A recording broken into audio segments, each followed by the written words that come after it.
Welcome to my channel. இன்னைக்கு நம்ம சாந்தியாச்சி சமையலில் செய்ய போகிறது சமையல் கிடையாது, ஒரு குளிக்கிற பொடி. இது வந்து உடம்புக்கு ரொம்ப நல்லது. எல்லா குளிர்ச்சியான பொருட்களும் இதில் சேர்த்து நம்ம இப்போ குளிக்கிற பொடி வீட்டிலேயே சூப்பராக தயார் பண்ண போகிறோம். இப்போ அதுக்கு தேவையான பொருட்கள் என்னென்னு பார்க்கலாம். சீயக்காய் இதை வந்து 1/2 கிலோ எடுத்து வச்சுருக்கேன். இந்த சீயக்காயை வந்து நல்லா இந்த மாதிரி மொறுன்னு நல்லா காய வச்சுக்கோங்க. அப்போ தான் வந்து சீயக்காய் வந்து நல்லா அரைக்க வரும். இந்த மாதிரி நல்லா ஒடிக்கிற மாதிரி நல்லா மொறுன்னு காய வச்சுக்கோங்க. அதே மாதிரி இது கூழாங்கிழங்கு, இதையும் நல்லா வந்து காய வச்சுக்கோங்க. அப்புறம் பாசி பயறு, இது 1/2 கிலோ எடுத்து வச்சுருக்கேன். இதுவும் 1/2 கிலோ இருப்பாங்க. அதாவது எல்லாமே உங்களுக்கு தேவையான அளவு எடுத்துக்கோங்க. நான் வந்து இப்போ வந்து சீயக்காய் வந்து 1/2 கிலோ எடுத்திருக்கேன். கூழாங்கிழங்கு வந்து 150 கிராம் எடுத்திருக்கேன். இந்த பாசி பயறு வந்து 1/2 கிலோ எடுத்திருக்கேன். அப்புறம் வெந்தயம் வந்து 1/4 கிலோ எடுத்திருக்கேன். இது வந்து பூமி கொட்டை. இது வந்து இப்படி உருண்டையாக தான் இருக்கும். ஆனால் இதை வந்து நீங்கள் வந்து கொஞ்சம் வந்து காய வைக்கணும். நல்லா காய வச்சு இதை இடிச்சிட்டு கொடுக்கணும். கடையில் இதில் மிஷினில் கொடுக்கும்போது இடிச்சிட்டு கொடுக்கணும். இது இன்னும் கொஞ்சம் காயாமல் இருக்குது. இன்னும் கொஞ்சம் காய வச்சுட்டு அப்புறம் அரைக்கணும். அப்புறம் இது வந்து செம்பருத்தி பூவு எனக்கு இவ்வளோ தான் கிடச்சிது. அதனால் நான் கிடைச்ச அளவுக்கு போட்டிருக்கேன். நீங்கள் இன்னும் கொஞ்சம் கூட கிடச்சிச்சின்னா இன்னும் கொஞ்சம் கூட போட்டுக்கலாம். இது வந்து ரொம்ப நல்ல குளிர்ச்சியான பொருட்கள் இது எல்லாமே. இப்போ இது வந்து வில்வ இலை வந்து ரொம்ப ரொம்ப குளிர்ச்சி, ரொம்ப நல்லது உடம்புக்கு. அதனால் இதில் வில்வ இலையும் இதில் போட்டிருக்கேன். இதெல்லாம் நம்ம வந்து தேவையான அளவு தான், அவங்கவுங்களுக்கு எவ்வளவு தேவையோ அவ்வளவு போட்டுக்கலாம். இது நான் கிட்டத்தட்ட 1/2 கிலோ எடுத்து பார்த்தா 1/2 கிலோ இருக்கும், இல்லாட்டி 400 இருக்கும், அவ்வளோதான் இருக்கும். நான் நெருத்து பார்க்கல, ஒரு அளவாக சொல்கிறேன். அப்புறம் தாமரை இலையை காய வச்சு அந்த பூவை வந்து இது வந்து இப்படி நல்லா சருகாக காய வச்சு, எல்லாமே நல்லா சருகாக காய வச்சுருக்கேன். அப்புறம் இது வந்து செம்பருத்தி இலை, அந்த இலையை வந்து நல்லா காய வச்சுருக்கேன். எல்லாமே நல்லா காய வச்சுருக்கேன். அப்புறம் இது வந்து வெட்டி வேறு வந்து இப்படி தான் இருக்கும். இந்த வெட்டி வேரை வந்து இதையும் நல்லா காய வச்சுக்கோங்க. காய வச்சுட்டு இது வந்து நான் வந்து 200 கிராம் எடுத்திருக்கேன்.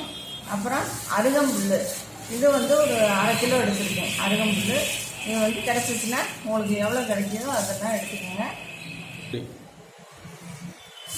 இது வந்து ரோஜா பூ, அதாவது பன்னீர் ரோஸ் கலரில் இருக்கும்ல, அந்த பன்னீர் ரோஸு. இது வந்து நல்லா இப்படி இந்த மாதிரி மொறுன்னு நல்லா காய வச்சுருங்க. நான் இது வந்து 1 கிலோ வாங்கி காய வச்சது இவ்வளோ தான் எனக்கு கிடைச்சிருக்கு. இதையும் சேர்த்து அதோட போட்டுக்கோங்க. இப்போ இது வந்து இது வந்து வேப்பலை. எனக்கு வேப்பலை வந்து இன்னைக்கு நான் கொஞ்சமாக தான் போட்டிருக்கேன். நீங்கள் தேவையான அளவு போட்டுக்கோங்க. நான் வந்து கிட்டத்தட்ட ஒரு 50-60 குச்சி இருக்கும். அந்த மாதிரி இந்த குச்சியோட போட்டுக்கோங்க. ஆனால் எல்லாருமே இந்த மாதிரி ஒரு முருன்னு சருகாக காய வச்சுக்கோங்க. காய வச்சா தான் மிஷினில் வந்து நல்லா அரைக்க முடியும். அப்புறம் இது வந்து திண்ணத்து பச்சை இலையோட அந்த வேரோட எனக்கு கிடச்சிது. அதனால நான் இதை வந்து வேரோட ஒரு 4 வேர் எடுத்து வச்சுருக்கேன். 4 குச்சி எடுத்து வச்சுருக்கேன்.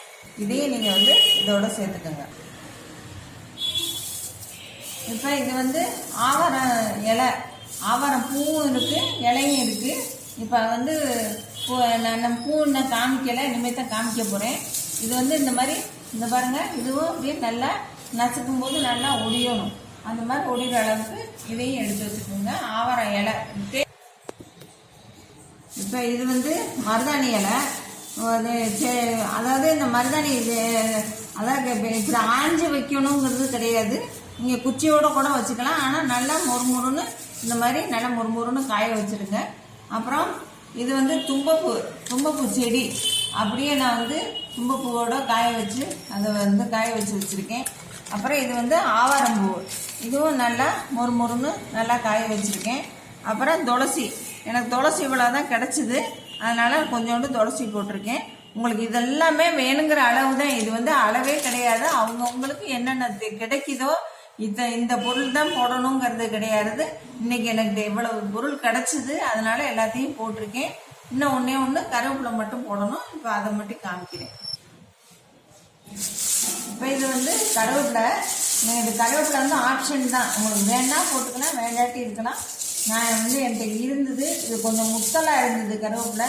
சரி இதை வந்து குளிக்கிற பொடியில் போட்டுக்கலாமே அப்படின்னு சொல்லிட்டு இதெல்லாம் எடுத்து போட்டு வச்சுருக்கேன். இதை வந்து அரைச்சிட்டு இதை குளிச்சு பாருங்கள். அவ்வளோ உடம்பே அவ்வளோ வாசமாக ரொம்ப நல்லா இருக்கும். இது லேடிஸ் குளிக்கிறாந்தா இன்னும் ஒன்று சேர்த்துக்கலாம், கஸ்தூரி மஞ்சள் சேர்த்துக்கலாம். ஜென்ஸும் சேர்த்து குளிக்கிறாந்தா மஞ்சள் போடாதீங்க, ஏன்னா உடம்புலாம் மஞ்சள் கலர்னு தெரியும். அதனால லேடிஸ் மட்டும் குளிக்கிறாந்தா கஸ்தூரி மஞ்சள் சேர்த்துக்கோங்க. நான் அதில் வந்து கஸ்தூரி மஞ்சள் சேர்த்துக்கல, ஏன்னா எங்கள் வீட்டில் ஜென்ஸ் எல்லாருமே நாங்கள் வந்து குளிக்கிற பொடியை தான் யூஸ் பண்ணுறோம். அதனால நான் வந்து இந்த பொடியை இதை எல்லாத்தையும் சேர்த்து பவுடர் ஆக்கி நான் அதை வந்து குளிக்கிறதுக்கு எடுத்து வச்சுக்க போகிறேன்.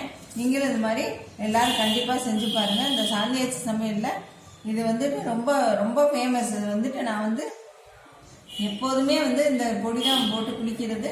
உடம்புக்கு இது ஆரோக்கியமாக ரொம்ப நல்லா இருக்குது. நீங்களும் இது மாதிரி செஞ்சு பாருங்கள். தேங்க்யூ.